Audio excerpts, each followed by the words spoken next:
Hello hi friends, welcome back to Manasa టీవీకి అయితే స్వాగతం. అయితే ఈరోజు మరి చెప్పే టాపిక్ ఏంటంటే WPLలో మరి ఫైనల్ మరి ఎండకి అయితే వచ్చేస్తాం. ఎందుకంటే చివరికి అయితే రావడం కూడా జరిగింది. అయితే మొత్తం మీద మ్యాచెస్ అనేది చూసుకున్నా సరే మరి ఇప్పుడు వస్తున్న మ్యాచెస్ అన్ని కూడా కీలకమైన మ్యాచెస్గా మనం అయితే భావించాలి. అయితే ఒకటి మరి ఈరోజు మ్యాచ్ అనేది ముంబై వర్సెస్ గుజరాత్కి అయితే మరి ఓడిపోయారు అంటే ఇంటికి వెళ్ళిపోవాల్సిన పరిస్థితులు కూడా ఉన్నాయి.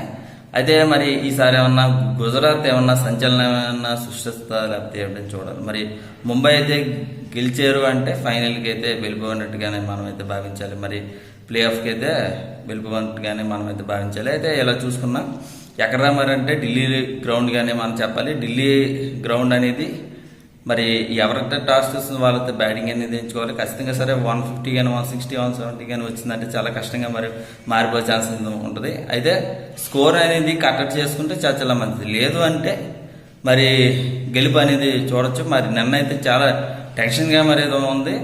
140 లోపేగానే వచ్చినా సరే మరి స్కోర్ని చాలా చక్కగా మరి అవతల టీం అనేది కట్టడానికి చేయడం చాలా వరకు కూడా అద్భుతంగా మరి ఉందనేది మనం అయితే చెప్పాలి. అటు యూపీ అనేది చాలా అద్భుతంగా మరి కట్టడి అనేది చేసుకోవడం కూడా జరిగింది. మరి అలాగే ఈరోజు ఎవరైతే టాస్ చేస్తున్న వాళ్ళైతే బ్యాటింగ్ అనేది ఎంచుకొని ఖచ్చితంగా సరే 160 170 కొట్టారంటే చాలా కష్టంగా మరి మారిపోయే ఛాన్స్ ఉంటుంది. చేజింగ్ అనేది చాలా వరకు కూడా అనుకూలించే ఛాన్స్ అనేది లేదనేది మనం భావించాలి. అయితే ఇలా బ్యాటింగ్ కానీ బౌలింగ్లో అయితే చూసుకున్నా మరి అయితే ముంబై టీంకి అయితే వచ్చేస్తే అటు బాటీ కానీ మరి మెండూస్ కానీ అటు బ్యాటింగ్లో కానీ బౌలింగ్లో కానీ పర్లేదు. కౌలు అయితే వెరీ ఇంట్రెస్టింగ్ అనే ఫామ్గా మనం చెప్పాలి. హ్యారీ కానీ వస్త్రాయి కానీ వెరీ ఇంట్రెస్టింగ్ అనే ఫామ్గానే మనం చెప్పాలి. ఇలాగ 6 ప్లేయర్లు చాలా ఇంపార్టెంట్. మిగతా వాళ్ళు కూడా చాలా ఇంపార్టెంట్గానే మనం అయితే చెప్పాలి. అయితే మరి ఇలా చూసుకున్నా ముంబైలో బ్యాటింగ్లో కానీ అటు బౌలింగ్లో కానీ పర్ఫెక్ట్గా ఉందనేది మనం అయితే భావించాలి. మరి నెక్స్ట్ టీంకి అయితే వచ్చేస్తే గుజరాత్ మరి మూల్ని కానీ కన్వర్ కానీ బ్రేక్ కానీ మరి సింగ్ కానీ ఇలా చూసుకున్న రానా కానీ మంచి ఫామ్లో అయితే ఉన్నారనేది మనం అయితే భావించాలి.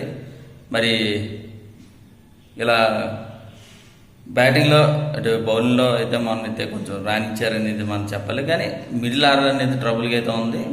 మరి బౌలింగ్లో అయితే చూసుకోవాల్సిన పరిస్థితి ఉంది. మరి బలబాల చూసుకున్నా ఎక్కువ బలం ముంబైగా ఉంది. గెలుపు మాత్రం ముంబైకి ఎక్కువ అవకాశాలు కూడా ఉన్నాయి. మరి ఎవరు గెలుస్తారు ఏమిటి అనేది చూడవలసిన పరిస్థితి ఉంది. డిఫెన్స్గా మా ఛానల్ ఇంకా సబ్స్క్రైబ్ అయిపోతే వెంటనే మరి సబ్స్క్రైబ్ మాత్రం మర్చిపోకండి. బాయ్.